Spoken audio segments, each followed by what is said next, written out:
Okay, gonna be straight with you here. I'm not a fan of festivals. At least not anymore. The bands aren't great anymore, and I don't want to queue for 3 hours to use the toilet.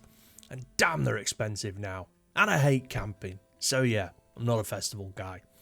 But it did pique my interest, right, when I saw that Billy McFarland, this dude, was going to put on Fyre Festival 2. Good morning, everybody. We just announced on the Today Show that Fyre 2 is taking place April 25th through April 28th on a private island off of the Caribbean coast in Mexico. Ticket applications are available on firefestival2.com. Yeah, we're talking about Fyre Festival 2 today.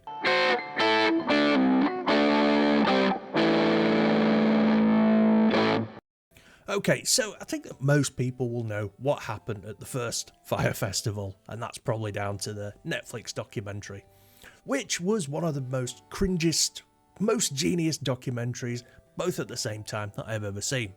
You've got Billy McFarland, who is probably the most obvious excuse for a con man I have ever seen, and Ja Rule, Jeffrey's his real name, I believe, a rapper who was popular many years ago. I mean, how could it fail?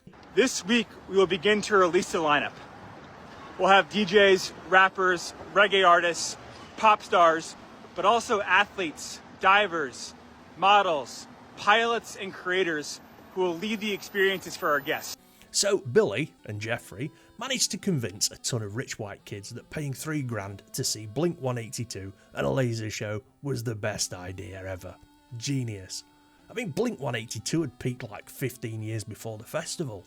But the dumbass Instagram generation lapped it up and they all bought tickets. Long story short, festival was a disaster. There was a sandwich, and Billy went to jail. Now, obviously, I'm guessing here. But I think that when you're in jail, you probably get a lot of time to think about stuff. I mean, I'd say that most people sit there and go, oh, I really, I've got these regrets and I've got that regrets, and they sit in jail and they think and they wish they'd done things differently. I wish I could make amends to everyone, apologise to all the people I've hurt, something like that.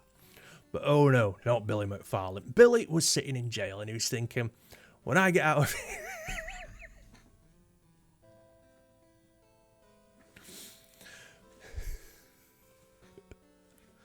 but oh no, not Billy. Billy was sitting in jail and he was thinking, when I get out of here, I'm going to put on the best damn festival this town has ever seen, and my name isn't Billy McFarland. So look, I think Billy did about 4 years in Chokey. I mean, that's 4 years of planning Fyre Festival 2. And no sooner was he out of jail, he was on podcasts and TV and everything, telling everybody how amazing Fyre Festival 2 was going to be.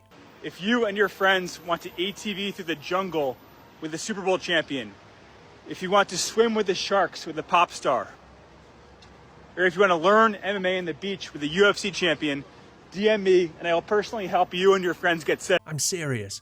He was coming up with shit like, you can stay on a yacht for $1 million.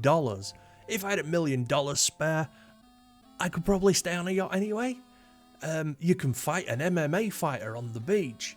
Seriously, that was one of the things he was offering. You can fight an MMA fighter on the beach. Like, what the fuck, man? Or if you want to learn MMA on the beach with a UFC champion. I'm not paying $1 million to go on a boat and have my ass kicked on the beach. But guess what? No lessons were learnt, and people started giving Billy McFarland money for Fyre Festival 2 tickets. Even though the last one crashed and burned and they made a Netflix documentary about it. And it was bad. It was awful. People ended up on wet mattresses in fallout shelters or something and got this sandwich for dinner. A bunch of dumbasses with more money than sense actually bought tickets to Fyre Festival 2. Somebody even paid Billy McFarland $1 million to be on a boat. So then Billy started saying, right, okay guys, the festival is going to be here on this date, on this island. I mean, not in the Caribbean though.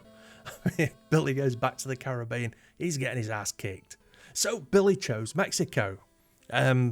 He hadn't shafted the Mexicans yet, so it was his safest bet.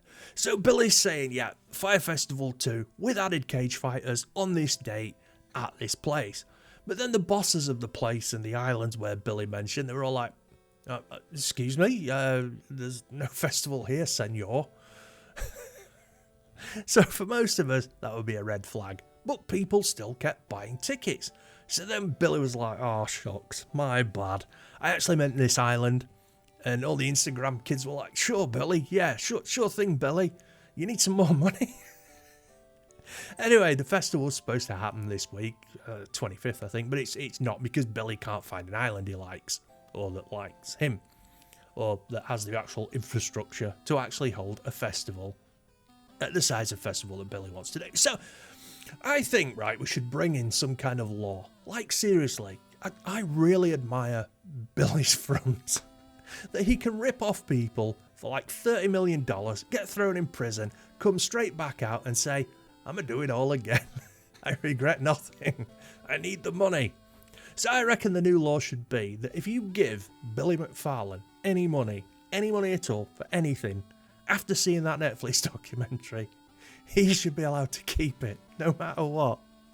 Because if you watched the Netflix documentary and saw how badly the last festival went and saw how many people got ripped off by Billy and Jeffrey, and you still give Billy money this time, then you're dumb. You are stupid. Sure, Billy, here's $1 million for a boat. The next non-existent festival. Where do I sign up to get my ass kicked by an MMA fighter on the beach? For crying out loud, man. Once upon a time, if you wanted your ass kicked at a festival, it was the Hells Angels. Too soon? Now you're paying for a lycra-clad cage fighting ninja to mess you up. God, the world has gone mad. I mean, festivals used to be about the music and togetherness, and now they're just an excuse for photo ops and overindulgent and experiences. So the long and short of it is, if you gave Billy McFarland money so you could go to Fyre Festival too, which, I mean, no self-respecting band or DJ would play at Fyre Festival 2 in the first place. But if you gave Billy money and you lost it, I don't feel bad for you. Not at all. And I fully believe that Billy should be allowed to keep your money because you are obviously too dumb to have money in the first place. Anyway, jump in the comments and let me know what you think about all this. I mean, would you go to Fyre Festival too? Anyway, that's all for today. Thanks for watching. Do not forget to like and subscribe, do all that YouTube stuff. Really helps the video, get out there in the algorithm, people see the video. I got a lot of trouble to make these things. People don't watch them. I've also got some merch for sale. I've got shower curtains, dog tags, stickers, t-shirts. Go and check it out if you don't believe me. I've also got some super chats and memberships available, which also go towards helping the upkeep of the channel. And don't forget, I stream every Wednesday, 9 PM UK time. Usually just means some buddies talking about guitars and shit. And once a month we do a guitar quiz, and the winner gets a free guitar pedal. So, that's worth liking and subscribing for. Anyway, thanks again. Take it easy. Peace out.